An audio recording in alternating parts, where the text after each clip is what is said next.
Support for Ben Franklin's World comes from the Omohundro Institute of Early American History and Culture. Since 1945, the Omohundro Institute has offered postdoctoral fellowships. Part of the OI's core mission is to support scholars who are turning their dissertation research into significant published scholarship that will help frame and expand our knowledge of early American history. Ryan Kashani-Poor, an assistant professor of history at Northern Arizona University and a recent OI postdoctoral fellow, tells us about his fellowship experience and why he thinks it was important. At the Omohundro Institute, I was the 2014 to 2016 postdoctoral fellow. This is a very old fellowship that goes back decades. In particular, my work really looks at 17th and 18th century Mexico. So actually, I work in the Spanish Atlantic and fall into what folks at the Omohundro Institute have started to call the vast early Americas. At the Omohundro Institute, the focus has long been trying to figure out what life on the ground looked like at a real granular level. And in the case of my own work with disease in the body, the way that individuals saw their own bodies, their own sicknesses, looked to others around them to sort of find their own pathways. And in that sense, to either reinforce existing social relationships or at times challenge them. At the Omohundro Institute, I think the goal of bringing fellows in residence into the Institute is really to build a community of scholars that work across generations, where you have senior scholars in communication and at times collaboration with junior scholars such as myself. There are graduate students as well at the College of William and Mary who are very much a part of the Institute. I think one of the objectives is to bring the different generations of scholars into close connection. So one has a sense of where the field was, where it is, and maybe where it's headed. Now, I think that's really important for society if we think about the importance of early American history and the history of the Americas writ large, to have really an institution, to have a place where there's tremendous consistency, where there's tremendous rigor, where we don't get lost in just questions of the moment, but have a broader, longer institutionalized view of not just the past, but what kinds of questions are important to ask over time. Welcome to Ben Franklin's World, a podcast about early American history with Liz Covart. The study of history is key to understanding who we are and how we can affect a better future. Ben Franklin's World will introduce you to historical people and events that have impacted and shaped our present-day world. And now, here's your host, Liz Covart. Hello, and welcome to episode 101 of Ben Franklin's World, the podcast dedicated to helping you learn more about how the people and events of our early American past have shaped the present-day world we live in. Throughout the Doing History series, we've explored how historians find research topics, how they write about the past, and how they organize their research. Today, we continue our investigation of how historians work by exploring how they write about the people, places, and events they found information about in the different historical sources they use. Our guide for this investigation into how historians write is John Demos, the Samuel Knight Professor of History Emeritus at Yale University. John is an accomplished historian and writer. Many historians and readers alike regard him as one of the best writers of history, and he's won the awards to back up that impression. During our conversation, John reveals what the new social and new narrative schools of history are and what it's like to write about history in those genres, how John decides whether he should write a book about his research topics, and how John approaches writing and has developed his writing skills over time. But first, you may hear a few imperfections in this recording. John made time to speak to us while entertaining family in the mountains this summer, and unfortunately, our phone connection was not as strong as I would have liked. Sometimes weak phone connections just happen, as you've no doubt heard in previous episodes. Despite these imperfections, which aren't really too numerous, this is a great conversation, and our audio engineer Daryl Darnell and I have done our best to mitigate the occasional drops and pops you may hear on John's line. We're so lucky John made time for us, because he's a fantastic historian and writer, and we're going to learn so much from him. Okay, are you ready to meet John and discover more about how historians write history? Let's get started. With tidings and wisdom to share about our early American past, here is this week's special guest. Our guest is the Samuel Knight Professor of History Emeritus at Yale University. He's a social historian who focuses on early America, and he's the author of 6 books.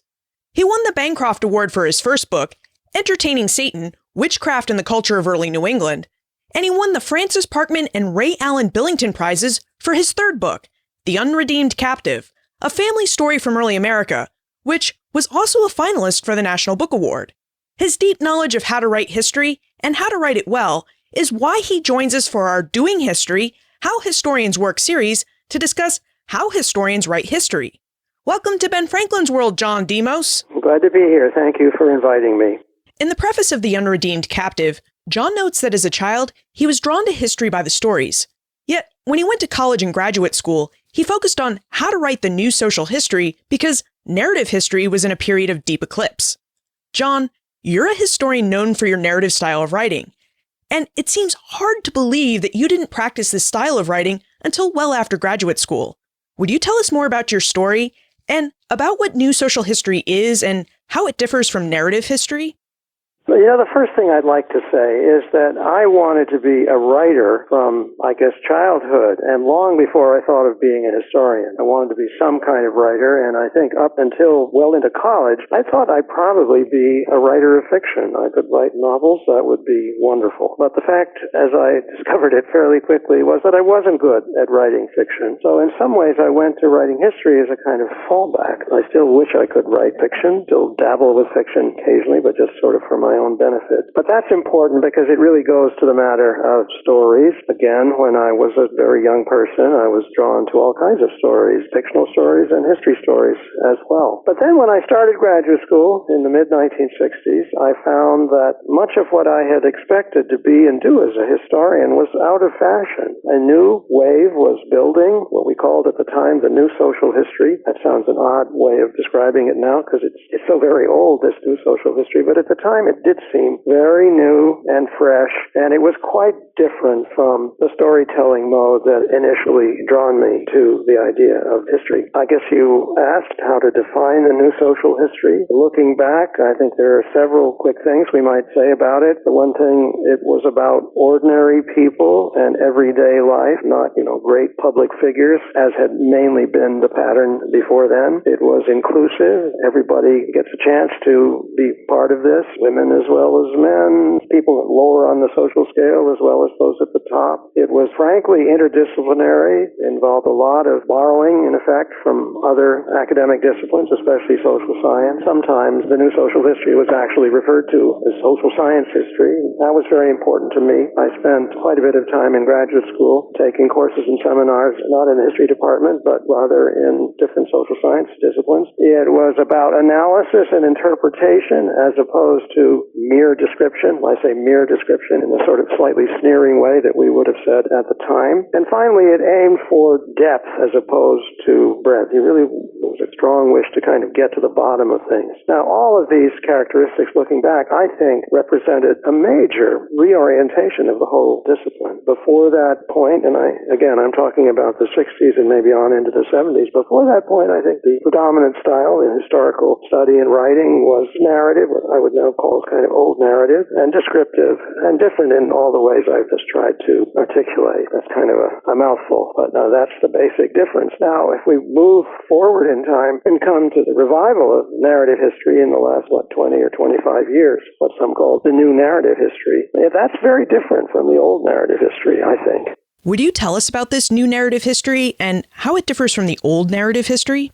In a very simple sense, it does involve storytelling, stories that have beginnings, middles, and ends, so sequencing in that sense is important. But it's come to mean, I think, a lot more than old-style narrative. I'm currently co-editing with my friend and former student Aaron Sachs at Cornell University. We're co-editing a volume which we're actually calling Artful History, which is another way of perhaps referring to the new narrative history. And there, I think, we try to emphasize a lot that goes well beyond traditional ideas about storytelling. For one thing, we emphasize a kind of literary side of historical writing. I'm very interested and have long been interested now in the connections between history and fiction. As I already mentioned, that's kind of where I started out so long ago. I think it's wrong to think of fiction and nonfiction as a kind of rigid boundary. I think there's instead, I like to think of it more as a kind of borderland with lots of overlap. And this means that I think artful historians have to use techniques and modes of writing that we more commonly associate with fiction writing, questions of plotting and tone and pitch and things of that sort. I would say that as artful historians, we aim to evoke as well as to describe and argue. We want to reach for people's feelings, both our own as authors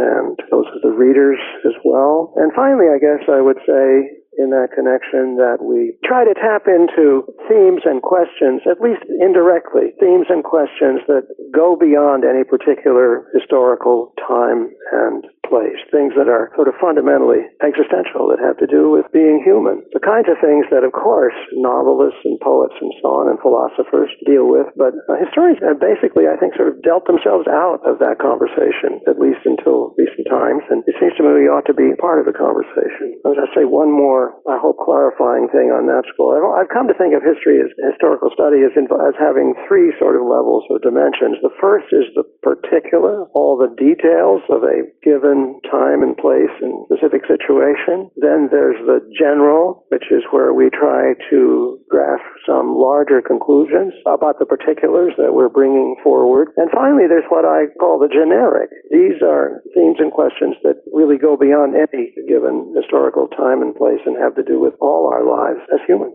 I think I sort of was raised to believe that historians are mainly or even only concerned with the particular and the general, but I've slowly come to think that we too should get into the act, so to speak, around generic issues and questions. I'd like for us to talk a bit about your writing philosophy and practice, but before we do, I think we need to know one more part of your story. Also in The Unredeemed Captive, you mentioned that you came back to the narrative style of history almost as if by accident. Would you tell us how and when you decided to return to the narrative style of writing?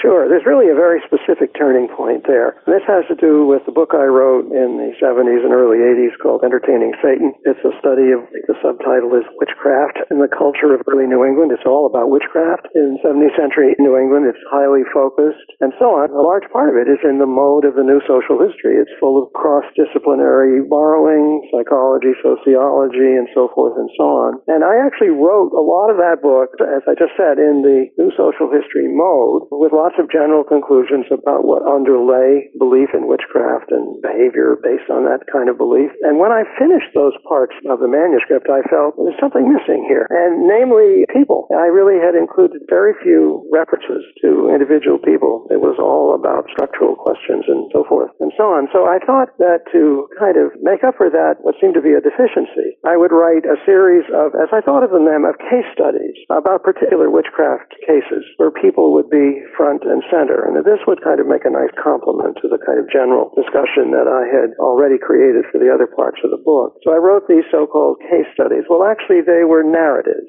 as I now look back, of particular witchcraft cases. And I found as I wrote them that I enjoyed writing them a great deal, really more than I had enjoyed the kind of social science-based discussion that I had written in the other parts of the book. So I thought maybe this is what I really would like to do best in the future. And this was the mid-1980s as I was finishing that book. And it was at that point that I really decided to sort of change my spots as a history guy, and no longer to do the new social history with all it involved, but to move in a new direction, which I think can be at least very loosely characterized as narrative history. So I began to write the book that eventually became The Unredeemed Captive, which is really a very different kind of book from Entertaining Satan or anything else that I'd written before. I'd like to dive into your writing process, and let's begin with how you decide whether a topic warrants a book. Because in the preface to The Heathen School, a story of hope and betrayal in the age of the early republic, you state that, quote, a book project is a major commitment, end quote. And then you wonder if your newfound subject, the Cornwall, Connecticut Heathen School, had cleared that bar. So John, would you give us an overview of the history you tell in The Heathen School and how you decided that this story warranted a book?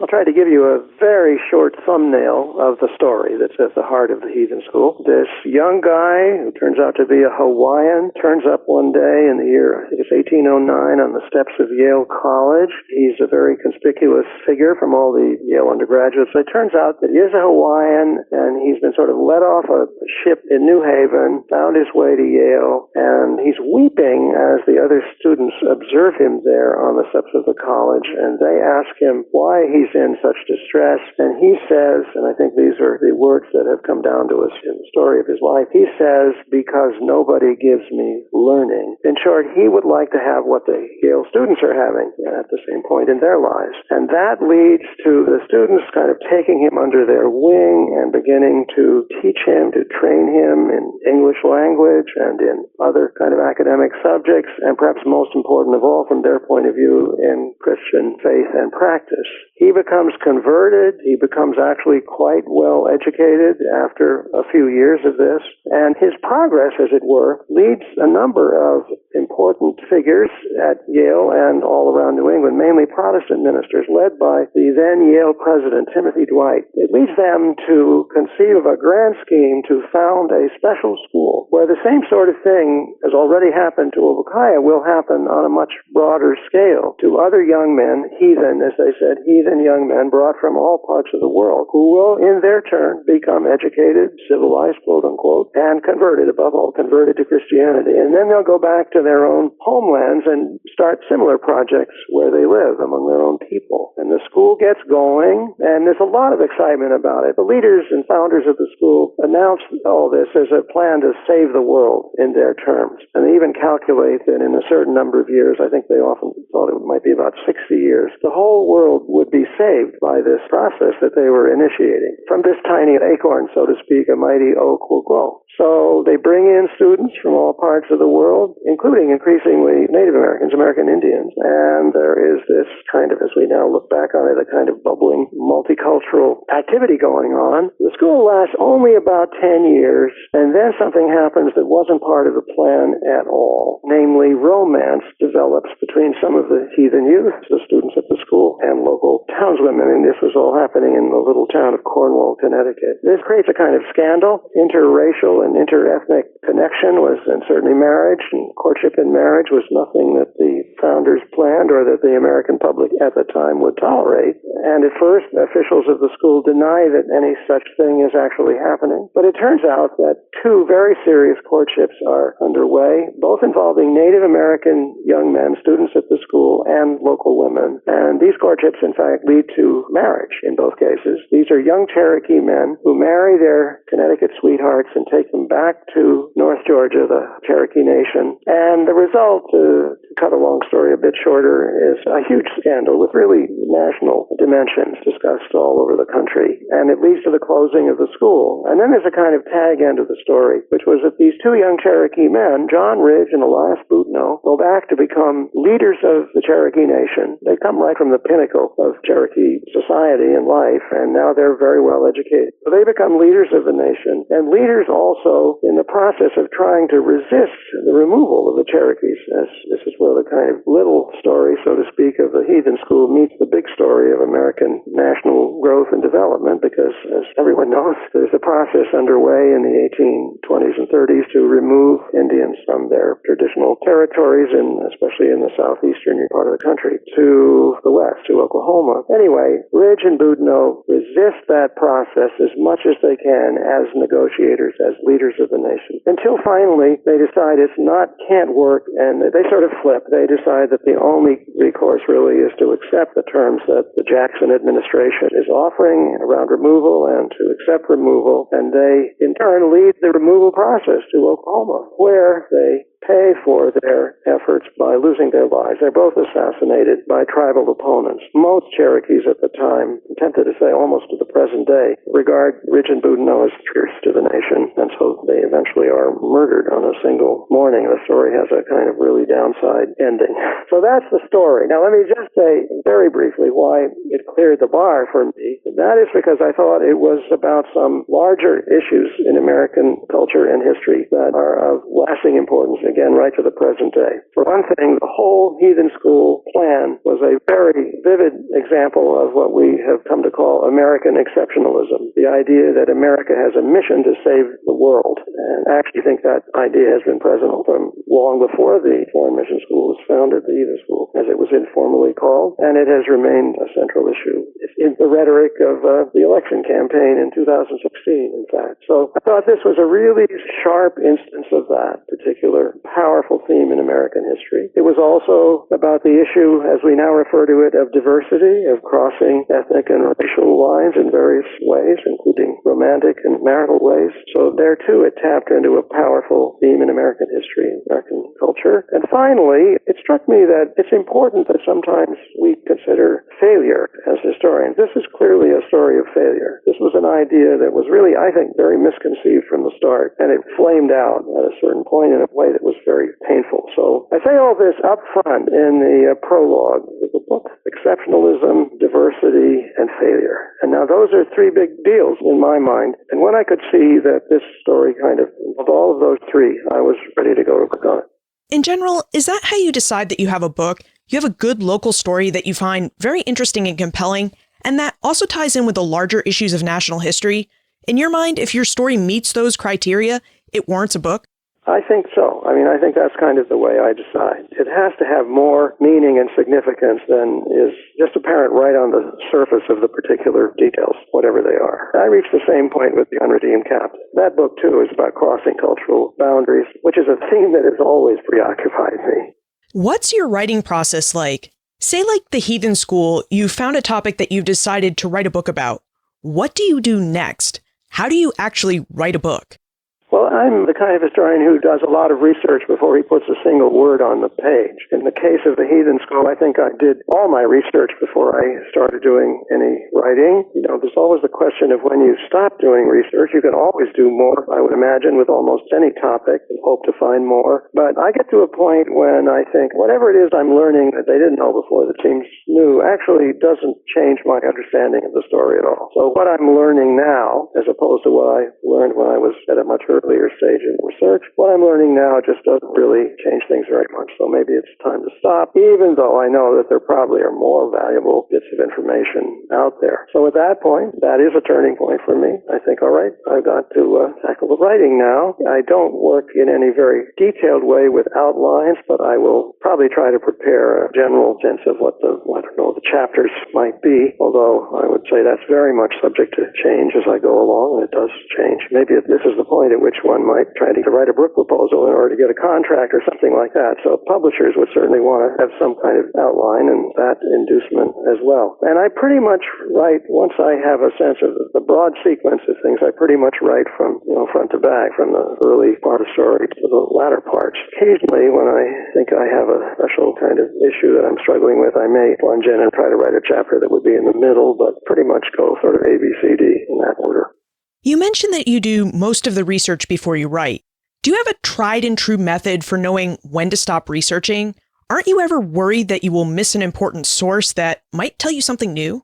I know when I reach a point where I'm not learning anything new. I've spent, the last 3 days reading documents X, Y, and Z, and my gosh, they don't really change my view of the whole picture much at all. So I think now it's time to stop. That doesn't sound very sharp and specific and like a tried and true method, but it's an important moment. And it seems to me that every book I've written, I've reached that point. The research is no longer adding anything. So it's time to stop. And if there's a danger, I think, I know that I've seen this. I've seen this in at least a few students of mine, doctoral students and others, who just keep thinking, oh my gosh, there must be more to research here. There's stuff I haven't found. And so they go on and on and on. And it involves really just putting off endlessly the process of sitting down and pulling it together and writing it up. It's crucial, I think, but it doesn't amount really to a tried and true method.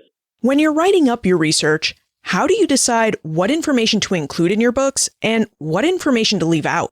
Well, again, it's very intuitive. I don't think there's any tried and true method. I try to make sure that whatever I include moves the story, now we are talking mainly about stories in a certain sense, moves the story along. The danger is that you get drawn off into what's essentially are tangents, and I've made mistakes. I'll say right out front that if I were to redo the Heathen School, there's some material, especially in the front of the book, that I would not have included. That material was very sort of hard won. It was difficult to get the full details of the early phases of the Heathen school and the life of this Hawaiian guy who sort of inspired it. His name was Henry Obokaya. I went to Hawaii. I was very pleased with the scraps of information that I found there. But that was probably a bit of a mistake. I think some readers of my book have found the opening section to be sort of tough going because there's more detail than there needs to be. And I look back on it, I think, and this is a difficulty I've confronted before too, but I think sometimes when you do research that is, as I put it, hard won, you're really pleased that you found this or that nugget, and it's your pleasure in the finding which can lead you to include stuff that may not really be important to the story. So you have to be watching yourself, I would say, all the time. Is it just some sort of particular angle on this or that bit of research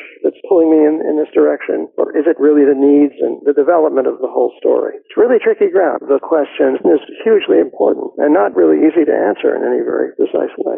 Many listeners submitted questions for you. Lindsay wonders how you weave the analysis that historians value, those parts of books and articles where historians tell you all about the historical sources they're using and how they're interpreting those sources. She wonders how you weave that analysis into a narrative that's fun and compelling for readers. Well, weave is the right word, the right image, I think, because it is a matter of sort of combining the narrative as such with some kind of interpretive depth. Another word that I sometimes use in trying to talk about this is embed. I think the analysis, the interpretation can be and needs to be embedded in the narrative. And that's a tricky process, and some people are really good at it and some are less so. One way of dealing with that problem, it's almost like it's a bit of a dodge, but it still is a reasonable possibility, is to separate the narrative and the interpretive side. That is to say, to do a chapter that is the story, the heart of the story, and then do another chapter where you basically reflect on the narrative and its meaning and interpretation. And to some extent, I did that in the Heathen school. There are long chapters which are, I would say, strictly narrative that are surrounded by kind of contextual chapters where I try to set the stage for the different parts of the narrative and in a way to provide some interpretive context and depth. Another way to address that problem, I think, is to state your interpretive concerns and objectives out front at the beginning and then let the narrative sort of flow from there. But again, this is a very big question. One doesn't want to write a narrative that seems to be just all on the surface. You want to tap some deeper level. And finally, and going back to something I said before, to speak to your reader at a level that he or she can not just understand, but really feel in his or her gut. What I would call artful historical writing involves feelings as much as cognition, what's going on in your heart as well as your head. And I mean that both for the author and for the reader. The appeal should be to both sides. You mentioned that you like to state your interpretive objectives up front, and this ties in with Joe's question. He'd like to know how you came by your writer's voice, and specifically, he's curious about how you made the decision to use kind of self-conscious asides to open a window onto your research. For example, in Chapter 2 of the Heathen School, John begins with the lines, quote, "Who was Henry Obokaya? Should we believe the legend as historical fact? Perhaps not, because when we set the legend in the context of the entire Obokaya legend, it seems almost too good to be true. Still, it can be taken as a kind of capsule of much that did happen, in this place, with these people, at around this time," end quote. Would you tell us how you decided to state your objective that way, and how these asides have developed as part of your writing style? Well, those asides are something that sort of began to happen in my writing as I turned to the narrative mode. I don't think I remember them starting to happen, so to speak, not really with any planning on my part in the course of writing The Unredeemed Captive, where they're sprinkled all through that book, I think, and again in the Heathen School. I see them now as attempts to connect more directly with my reader, to involve my reader in the process of thinking through a certain question or issue that is is raised by the story. And they do kind of stick out. Sometimes that worries me a bit, and maybe they kind of break the flow. But nonetheless, it is important to me. It's actually always been important to me, even in the new social history mode, to find ways to connect with wherever the reader is at. And as to sort of finding one's voice, writing voice, well, any writer of almost any sort will tell you the most important thing is to read a lot. And in my case, it's been very important to read not just history, but also fiction. Some crucial moments in my development or life as a writer have come from reading works of fiction, in some cases historical fiction, but other kinds of fiction as well. I will just mention one that seems to be especially important as I look back. In the 1970s, when I was full into my new social history mode, I read Wallace Stegner's novel, Angle of Repose. I think it came out in the early 70s. I don't think I read it when it came out. But at that point, I was a practitioner of what was called family history. My focus was the study of family life in early America. And when I read this novel, which is a historical novel, essentially about a particular family in the mid to late 19th century and early 20th century, I thought, oh my gosh, what Stegner has achieved here is a kind of depth of portrayal of family life in the American past that we scholars, we historians have just never achieved. So that and other novels, reading novels ever since has been an important part of my life. I kind of try to set aside time in the evenings or whenever to read novels because I think that's a kind of writing that can be very useful. It sort of has to be sort of transposed into a historical framework, you might say. But for me, that was crucial and remains crucial to finding some sort of good writing voice. Christopher would like to know how you think while you write. Specifically, he'd like to know how you balance your desire to write a compelling narrative history with the historian's professional need to responsibly contextualize the experiences of peoples from other times, places, and cultures for your readers. Yeah, that question sort of raises the whole issue of the balancing act that all of us as historians have to perform between doing justice to the past and the differentness of the past, the integrity of the past, with our own position as human beings and writers and historians alive in the 21st century. And it is a balancing act, I think. I certainly want to convey this element of differentness in historical situations I write about, but at the same time, I think my concerns and underlying questions and to some extent the tone of my experience of doing historical research comes from my present life and is infused in some ways by my present life. Perhaps I will mention in this connection one story that I sometimes tell about the unredeemed captive, story of a Puritan girl captured by Indians and taken off to Canada where she spent the rest of her long life. I knew I was very sort of personally engaged with and drawn to this story from an early point, but I didn't really understand the nature of my connection to it until one night, just after the book was published, when I sat in my living room reading a New Yorker article. By the way, the New Yorker is, I think, a great thing for historians and all sorts of people to read in order to become better writers. Anyway, I was reading this article. This was about, I think, the mid-1990s. The article was about a terrible kidnapping that had occurred in California, I think a few years before. A young girl was taken out of her house by the kidnapper and eventually found murdered. And there was a line in the story of this girl that really made a huge impact on me. And the line was roughly, kidnapping has a special meaning for parents because it achieves in a single moment what otherwise is the work of years and years, the realization that our children have a life that is separate from our own. That's almost verbatim. It's practically inscribed in my heart. Realization that our children have a faith that is different from our own. Well, when I read that line, remember it well, I knew that I had stumbled on the core of the story I had written about the unredeemed captive. And I also was able to make the connection to my own personal situation because my two daughters were just at that point going off to college and entering a world of their own. It was not of my making anymore, a process that affected me very deeply. So it was very important, actually, that that project sort of came to me at a crucial time in my own life. And I think my own personal and family experience infused the book with whatever sort of energy, emotional energy, one might say, that it had. Again, a very long and roundabout answer. You've acknowledged that the present day often plays an important role in the stories that you're writing and telling. Do you have any tips or tricks for balancing how your personal life and present day plays into the stories you're telling? In other words, how do you try and maintain your objectivity while you're writing about history?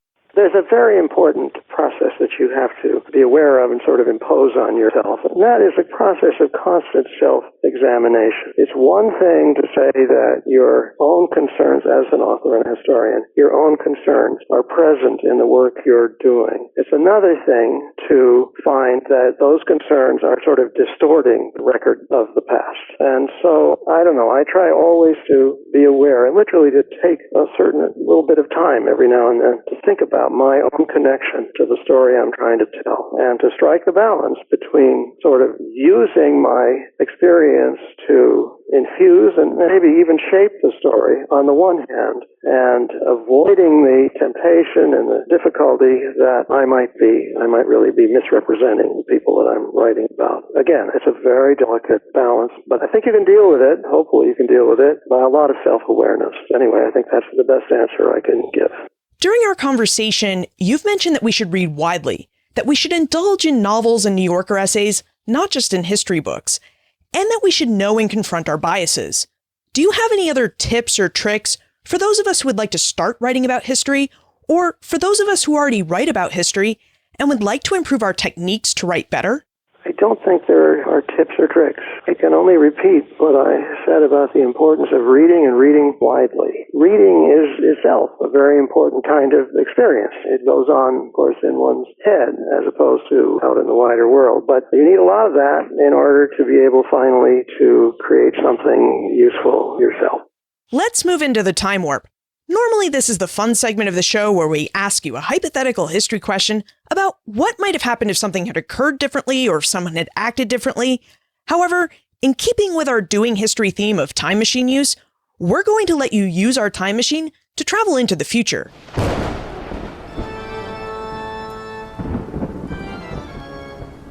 The time warp. Historians can't predict the future, but they can speculate about what might have been.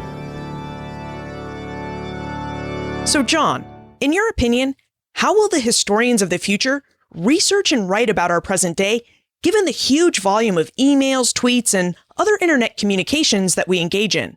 How will historians use this type of digital evidence to write the historical narratives of the future? Well, all I can say is that if I imagine myself as this historian in and of the future, I probably would try to operate in as close as possible a way as I already do. That's what I know how to do. So if I find myself facing a huge file of emails or tweets or whatever it might be, I would print them out where I could really read and think about them in just about the same way that I've always thought about historical documents. I would try to close the distance, as it were, the apparent distance between the way material comes to us now and also in the future. And there's one other thing I might say, and I sort of meant to say earlier in this connection. I think there's been a gradual movement over a good many years among historians to include non-verbal, non-literary, as it were, forms of evidence, word evidence, and to also include material evidence, objects, things, landscapes, whatever. And I expect that trend will continue. I mean, the documentary record includes both words and things. And certainly as a young historian coming into the field, I was trained almost exclusively to focus on words. But over the years, I've come to appreciate material kinds of evidence just about as much. And in that sense, I think the evidentiary base itself may expand. And maybe there are things we can't even imagine. There's words, things, and some kind of X factor that will come into the picture. I hope we can be alert to that opportunity as it presents itself. Earlier, you mentioned that you and Aaron Sachs are working on a volume about narrative history. Would you tell us about that volume and what else you're working on? The volume is a collection of other people's essays. Oh, I guess there's one or two by myself and Aaron, but mostly it's other people's essays that we think are exemplary, so to speak, for the whole activity of artful history, invoke the title that we're planning for the volume. We hope to, in short, present the cream of the crop under this rubric of artful history of the last 20 or so years. And as for myself, I'll just mention two things. I've just finished writing a children's book version, or maybe it's a young adult version, of The Unredeemed Captive. That has been suggested to me for many years that this might be a useful, worthwhile thing to do. And I finally went ahead and did it, and I had a lot of fun doing it, partly because a large part of it is actually fictionalized. It's The Unredeemed Captive for younger readers and in sort of as historical fiction. So that's one thing. And if I have one more book in me, it will be something very different, at least in content, from anything I've done before. It will be about the amazing story of the biggest silver mine and sort of silver boomtown in the world, city of Potosi in Bolivia, South America, where I traveled many years ago and began to learn about Potosi. I knew very little about it before I went there, but this is one of the really big stories, I think, in world history. Silver from Potosi went all over the world. It kind of fueled the coming of the rise of capitalism, one might say. It affected the monetary structure of Europe and other parts of the world. And it's a fascinating sort of conglomeration of smaller stories within the bigger story. I'm really looking forward to the challenge of entering a different historical field. I've never written about Latin America before. I'm struggling now to bring my reading knowledge of Spanish back up to speed. But I'm excited. Also, I have to say, a little daunted. Whether I can really pull this off remains to be seen. So that's where my agenda stands these days. Wow, that sounds really exciting. Good luck with your new project. Is there a place where we can go to find out more information about you, perhaps follow along with your new Bolivian adventures, and learn about how we can contact you if we still have questions about how to write history? Well, first of all, about the Potosi idea, I did write a small essay about Potosi for the online journal Commonplace. So if anybody wanted to kind of see the gist of that story, or at least my take on it, you could find it on Commonplace. As for other kinds of information about me, I'm really not sure what to say. That's okay, John. There are actually a couple of articles about you posted online by institutions where you've had fellowships. Plus, Yale University keeps a page with your email address on it, and a link to those places in the show notes. John Demos, thank you for taking us through your writing process and for helping us better understand how historians write about history. It's been a pleasure to talk to you. It's nice for me to have a chance to look back over a long career and try and figure out where I've been. Thanks again. Read widely, stop researching when you stop learning, and remember your readers when you're writing. Our conversation with John was rich and full of great information, but I think it's these 3 points that are the biggest lessons he shared. For John, writing about history is the same as telling a good story, and we learn to tell and write good stories by reading the work of great storytellers. This is why John encourages us to read widely, not only within the field of history, but outside of it too. Stop researching when you stop learning something new. For many of us, the urge and desire to stay in the archive is real. We love finding information and always worry that we might find something new that will change what we know about our entire project or a large portion of it. One of the reasons John has been so prolific with his writing is because he stops researching when he stops learning, and he gets right to his writing. And when he writes, John thinks of his readers. He relies on practice and on his wide reading to take the evidence he's found about his topic and to craft that evidence into a compelling story that his readers want to read. Writing a compelling history means thinking about how we talk about the people, places, and events we study. It means considering the details we include in our stories and the details we need to leave out in order to keep our stories moving. As John acknowledges, this is not an easy process. Writing is hard, time-consuming work. But writing can also be fun and sometimes the most rewarding experience of being a historian. You can find more information about John, his books, The Unredeemed Captive and the Heathen School, plus everything we talked about today on the show notes page, benfranklinsworld.com/101. On the show notes page and in your Ben Franklin's World app, you'll also find a link to a PDF I created with advice from about 20 historians. These historians share details about how they write history and their contact information so that you can get in touch with them if you have questions about their writing practices. The Omohundro Institute of Early American History and Culture has long believed that the history of early America matters, and it promotes the study and knowledge of early America through its publications, conferences, and fellowships. Ryan Kashani-Poor told us about one of its many great programs, the OI Postdoctoral Fellowship. It's a prestigious fellowship, and it's been around since 1945. It's the fellowship that's helped many historians think through and publish early works that you've enjoyed reading and hearing about on this podcast. Previous OI postdoctoral fellows include Gordon Wood, Alan Taylor, Brett Rushforth, Greg O'Malley, and Mark Hanna. To discover more about the Omohundro Institute and its important work, visit benfranklinsworld.com/OI.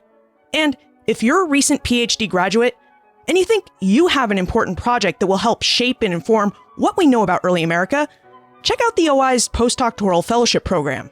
They're accepting applications for their 2017-2019 fellowship until October 31st.